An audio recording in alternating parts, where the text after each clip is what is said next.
আজকের ক্লাসে আমরা আলোচনা করব পাইথনের টাইপ কনভার্সন বা টাইপ কাস্টিং নিয়ে। তো দেখেন, আমরা প্রথমে আলোচনা করি আসলে টাইপ কনভার্সন বা টাইপ কাস্টিং বলতে আসলে কি বোঝায়। ধরে নেন আমাদের কাছে একটা ডাটা টাইপ আছে, সেটা হচ্ছে ইন্টিজার টাইপের ডাটা। তো 10 আমরা চাচ্ছি যে এইটা তো একটা ইন্টিজার টাইপের ডাটা আমি জানি, বা পূর্ণ সংখ্যা। আমি চাচ্ছি এই পূর্ণ সংখ্যাকে পরিবর্তন করে এটাকে আমি 10.00 মানে এটা হচ্ছে একটা দশমিক সংখ্যা। তাহলে আমি এই ইন্টিজার সংখ্যাকে রূপান্তর করে আমি ফ্লোট সংখ্যায় নিয়ে যেতে চাই। এই যে একটা টাইপ থেকে আর একটা টাইপে পরিবর্তন হলো, এটাকে আমরা বলতেছি টাইপ কনভার্সন। অথবা আমাদের কাছে একটা ডাটা আছে, সেটা হচ্ছে মনে করেন 12। তো আমরা যদি কোনো কিছুকে এরকম ডাবল কোটেশন বা সিঙ্গেল কোটেশন দিয়ে লিখি, তার মানে বোঝায় যে এটা হচ্ছে একটা স্ট্রিং টাইপের ডাটা। তো আমি চাচ্ছি যে এই স্ট্রিংটাকে ইন্টিজারে কনভার্ট করতে। তো এই যে স্ট্রিংটাকে ইন্টিজারে কনভার্ট করার যে সিস্টেম, এটাকে আমরা বলতেছি টাইপ কাস্টিং বা টাইপ কনভার্সন। আমরা যখন প্রোগ্রাম করব, তখন আমাদের বিভিন্ন প্রয়োজনে একটা ডাটাকে অন্য ডাটায় বা অন্য ডাটা টাইপে আমাদের কনভার্ট করার প্রয়োজন পড়বে। তো এই কাজগুলো কিভাবে করে এটা আমরা জানবো। তো দেখেন, এখানে লেখাও আছে টাইপ কনভার্সন বলতে ভেরিয়েবলকে এক টাইপ থেকে অন্য টাইপে কনভার্ট করা বোঝায়। একে টাইপ কাস্টিংও বলা হয়ে থাকে। তো দেখেন, আমরা প্রথমে দেখব ইন্টিজারে কনভার্সন।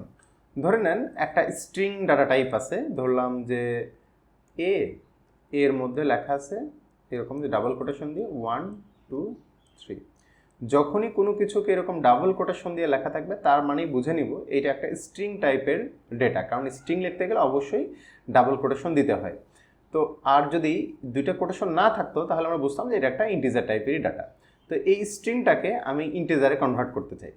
স্ট্রিংটাকে যদি আমি ইন্টিজারে কনভার্ট করতে চাই, তাহলে আমাদের যে কাজটা করতে হবে, আমাদেরকে এরকমভাবে লিখতে হবে যে মনে করেন কনভার্ট করে আমি বি এর মধ্যে রাখতে চাই। তো B equal to int integer এ।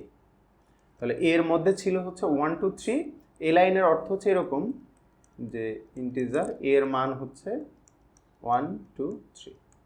তো এখন যদি আমরা দেখি, এখানকার কাজ হবে 1 2 3, সে হচ্ছে ইন্টিজারে কনভার্ট হবে, হয়ে সে বি নামের ভেরিয়েবলের মধ্যে সেভ হয়ে যাবে। তো আমরা এইভাবে চাইলে কোনো একটা স্ট্রিংকে ইন্টিজারে কনভার্ট করতে পারি, অথবা সরাসরি আমরা এরকম লিখতে পারতাম এ ইকুয়াল টু int ইন্টিজার মনে করুন 1 2 3। তাহলে এই 1 2 3টা ইন্টিজারে কনভার্ট হয়ে এর মধ্যে চলে আসবে। এইভাবে আমরা চাইলে স্ট্রিং থেকে ইন্টিজারে কনভার্ট করতে পারি। আবার মনে করেন এরকম আছে যে আমার কোনো একটা সংখ্যা আছে 12.0। আচ্ছা, আমি চাচ্ছি এইটাকে, এটা তো একটা ফ্লোট, যখনই দশমিক থাকবে তার মানে এটা হচ্ছে একটা ফ্লোট সংখ্যা। তো আমি চাচ্ছি এটাকে ইন্টিজারে কনভার্ট করতে। তো মনে করেন আমি এক্স ইকুয়াল লিখবো ইন্টিজার 12.0। তাহলে এই 12.0টা কনভার্ট হয়ে 12-এ পরিণত হবে এবং সেটা এক্স ভেরিয়েবলের মধ্যে জমা হবে। এইভাবে আমরা চাইলে অন্য অন্য ডাটা টাইপ যেমন ফ্লোট বা স্ট্রিং থেকে আমরা ইন্টিজার কনভার্ট করতে পারি। কিন্তু মনে করেন আমি চাচ্ছি এরকম যে এ ইকুয়াল আছে, মনে করেন লেখা এরকম A12। তো এ ইকুয়াল A12, এটা হচ্ছে স্ট্রিং ডাটা, আমি চাচ্ছি এইটাকে ইন্টিজারে কনভার্ট করতে। এখন যদি আমি এইভাবে লিখতে যাই এ ইকুয়াল ইন্টিজার A12,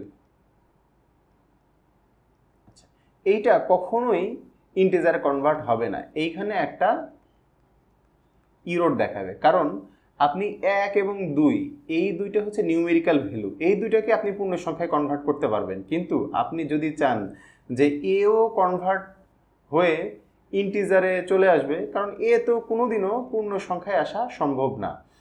তো এই ক্ষেত্রে এইখানে একটা ইরর আসবে। তো আমরা যখন কোনো স্ট্রিংকে ইন্টিজারে কনভার্ট করতে চাবো, অবশ্যই সেই স্ট্রিংয়ের ভিতরের যে সংখ্যাগুলা বা যে ভ্যালুগুলো থাকবে, সেগুলো যেন অবশ্যই নিউমেরিক্যাল ভ্যালু হয়, না হলে সেই স্ট্রিংটাকে আপনি কখনোই ইন্টিজারে কনভার্ট করতে পারবেন। আপনি যদি এখন এরকম চান যে এক্স ইকুয়াল টু ইন্টিজার, এখানে একটা মনে করেন ডাবল কোটেশন লেখা আছে বাংলাদেশ, বিএন বাং লেখা আছে, এখন এইটাতে কোনোদিনও পূর্ণ সংখ্যায় কনভার্ট করা সম্ভব না, কারণ বি এ এন এইগুলো কোনোদিনও পূর্ণ সংখ্যায় কনভার্ট হবে না। এই ক্ষেত্রে আসবে হচ্ছে ইরর। তো যখন আমরা স্ট্রিং থেকে ইন্টিজারে কনভার্ট করতে চাবো তখন আমরা অবশ্যই লক্ষ্য রাখবো যে স্ট্রিংটা যেন অবশ্যই কোনো নিউমেরিক্যাল ভ্যালু হয়, যেমন এইখানে 1 2 3 লেখা হয়েছে এরকম একটা ভ্যালু হয়। ওকে, এখন আমরা দেখি ফ্লোটে কনভার্সন।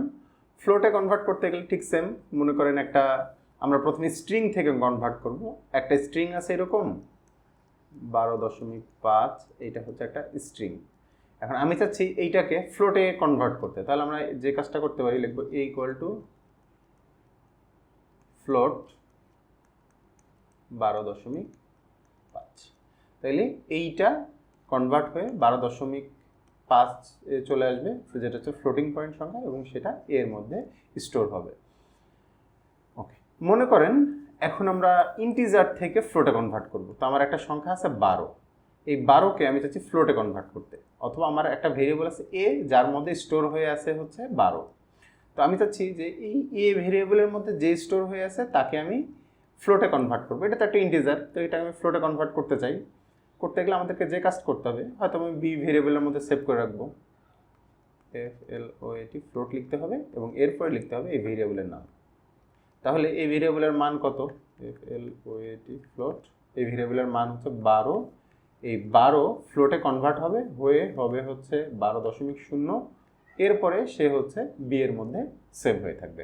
তো এইভাবে চাইলে আমরা হচ্ছে স্ট্রিং থেকেও ফ্লোটে বা ইন্টিজার থেকে আমরা ফ্লোটে কনভার্ট করতে পারবো।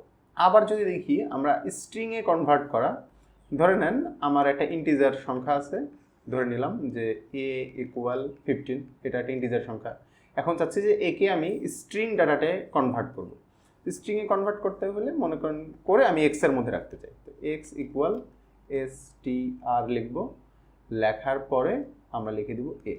তো দেখেন এর মধ্যে আছে হচ্ছে 15, এই লাইনের অর্থ হচ্ছে এরকম 15, এবং str 15 করলে এই মানটা হবে 15 এর উপরে এরকম একটা কোটেশন, এবং এইটা এসে এক্স এর মধ্যে সেভ হয়ে থাকবে। ঠিক সেমভাবে আমরা চাইলে একটা ফ্লোট সংখ্যাকেও স্ট্রিংয়ে কনভার্ট করতে পারবো। ধরে নেন একটা ফ্লোট সংখ্যা b = 17.7, আমি চাচ্ছি এইটাকে আমি স্ট্রিংয়ে কনভার্ট করব, করে আমি y এর মধ্যে রাখবো। তাহলে y = লিখতে হবে আমাদেরকে str, এবং এইখানে দিতে হবে b। তো এই লাইনটা ভাঙলে এরকম আসে, b এর মান হচ্ছে str, b এর মান হচ্ছে 17.7, এবং এইটাকে স্ট্রিং বানাইলে 17.7, এবং এখানে একটা কোটেশন থাকবে, সিঙ্গেল বা ডাবল কোটেশন, এবং এই মানটা এসে আমার y এর মধ্যে সেভ হয়ে থাকবে। তো এইভাবে চাইলে আমরা একটা টাইপ থেকে আরেকটা টাইপে কনভার্ট করতে পারবো। সেই ক্ষেত্রে আমাদের ইন্ট নামের একটা ফাংশন কাজে দিবে, FLOAT ফ্লোট নামের একটা ফাংশন, এবং str নামের একটা ফাংশন আমরা ব্যবহার করে টাইপ কনভার্সনগুলো করতে পারবো। তো আমরা একটু আমাদের আইডিতে দেখি যে এটা আসলে কীভাবে করে। ধরেন আমরা এখানে লিখলাম a = 10, ওকে, দেখেন a এর ডাটা টাইপ হচ্ছে ইন্টিজার, কিন্তু এখন যদি আমরা এরকম করি a = str a, এইটা করলাম যে a এর মান কত? 10। প্রথমে 10 স্ট্রিংয়ে কনভার্ট হয়ে আবার a এর মধ্যেই সেভ হয়ে থাকবে। অথবা আমরা এরকমও লিখতে পারতাম b, অথবা একটু বোঝার জন্য প্রথমে লিখি b, যে আমার a ছিল একটা ইন্টিজার, এখানে আমরা দেখতেছি সে হচ্ছে স্ট্রিংয়ে আমরা কনভার্ট করব, করে b এর মধ্যে সেভ করে রাখবো। তাহলে b এর ডাটা টাইপ, b এর ভ্যালু 10 থাকবে, কিন্তু b এর টাইপটা হয়ে যাবে স্ট্রিং। দেখি আমরা ইন্টার দিই, দেখেন b এর ভ্যালু 10 ঠিক আছে, কিন্তু b এর ডাটা টাইপ হয়ে গেছে স্ট্রিং।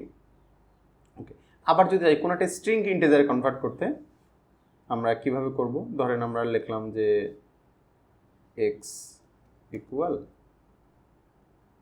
1 to 12। ওকে, এখন যদি আমরা ইন্টার দিয়ে দেখবো যে x এর ডাটা টাইপ হচ্ছে একটা স্ট্রিং।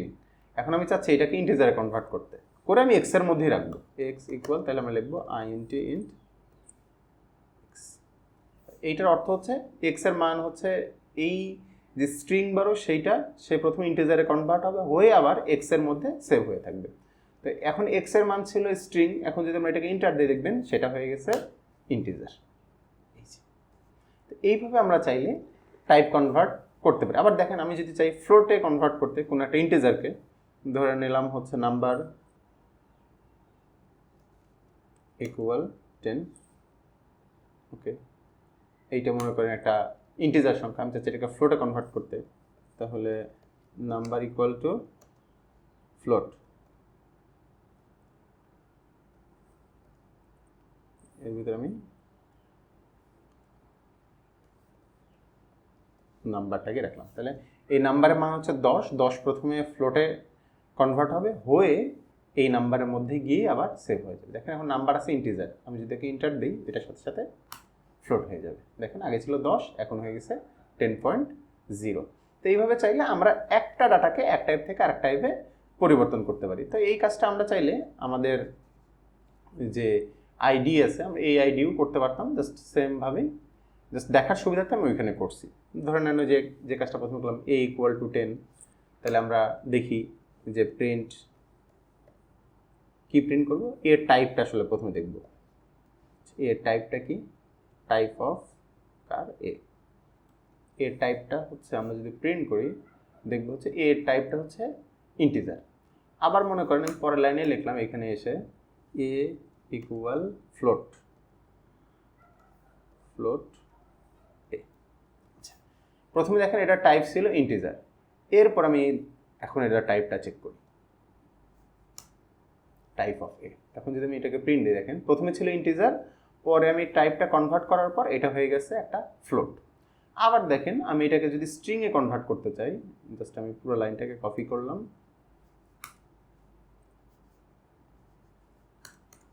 এখানে আমি চাচ্ছি এটাকে স্ট্রিংয়ে কনভার্ট করতে।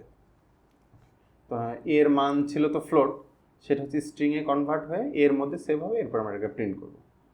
দেখেন এটা হয়ে গেছে স্ট্রিং। প্রথমে ছিল আমার এ টাইপে ইন্টিজার, এরপরে আমার হইলো এ টাইপটা ফ্লোট, যেহেতু আমি এটাকে ফ্লোটের মাধ্যমে টাইপ কনভার্ট করলাম, এরপর আমি এটাকে স্ট্রিংয়ে কনভার্ট করলাম, এটা হয়ে গেল str বা স্ট্রিং। তো আমরা চাইলে এইভাবে আমাদের কাজের সুবিধার্থে বা আমাদের প্রোগ্রামের সুবিধার্থে বিভিন্ন সময় একই ডাটাকে বিভিন্ন ডাটা টাইপে কনভার্ট করতে পারি এই টাইপ কাস্টিং পদ্ধতিতে। আশা করি ব্যাপারটি আপনাদের কাছে ক্লিয়ার হয়েছে। ধন্যবাদ।